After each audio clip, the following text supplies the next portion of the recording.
Hello everyone, it's me Maxi and welcome back again to my channel. For today's video po guys ay magluluto po ako ng ginataang lugaw with mais, with corn and tapioca pearl. Usually po guys, ang ganitong putahe ay mais lang po at malagkit na bigas. But for me, tatry ko po ngayon ang lagyan ng tapioca pearl.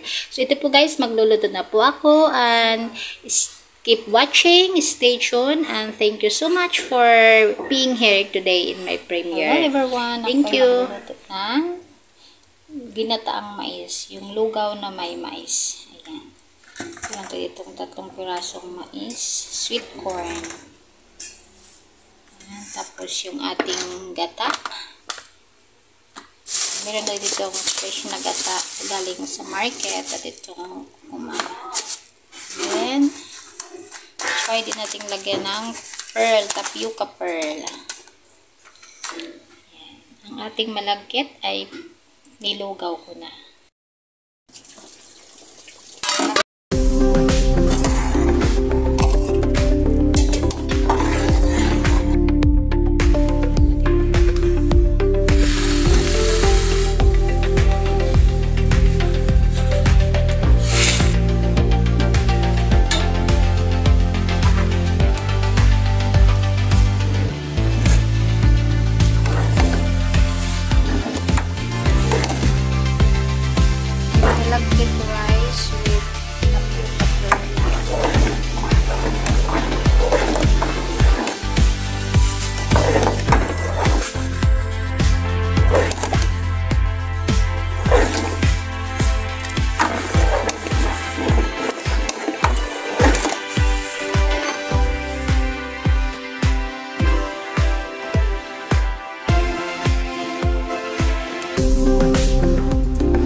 ating lugaw na may mais. Ginataang lugaw na may mais with tapioca pearl. Ayan.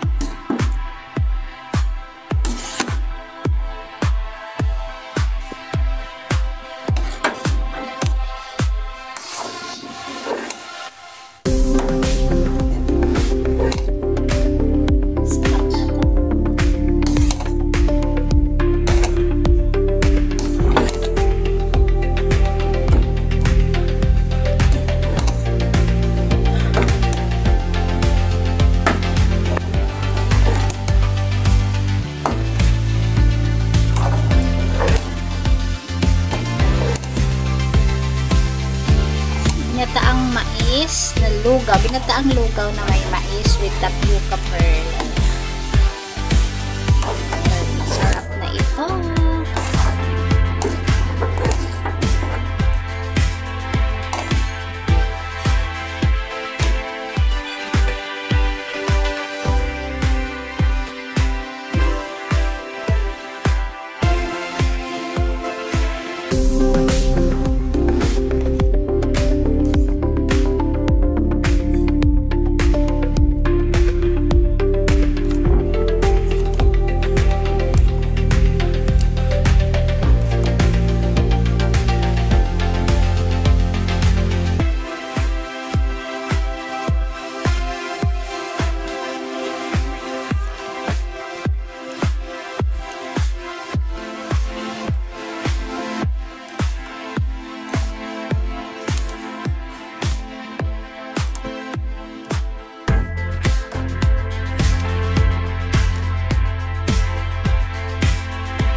Burning.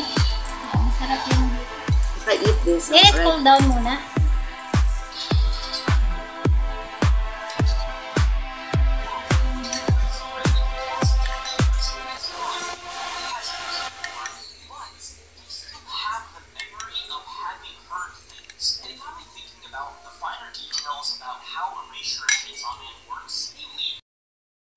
Ba't nilalaktawan yung mga?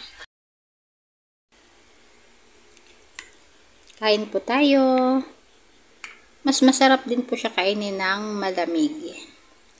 Yung ganitong food ay pwede siya kainin ng mainit if you prefer na medyo mainit-init sa tiyan. So, mainit siyang kainin. Pero kung gusto mo, mahilig ka naman sa malamig na pagkain, ayan. Masarap din siya kainin ng malamig. Enjoy! Try nyo po magluto ng ganito. Nilagyan ko lang siya ng tapioca pearl. Mas masarap siya. Ayan. Thank you for watching.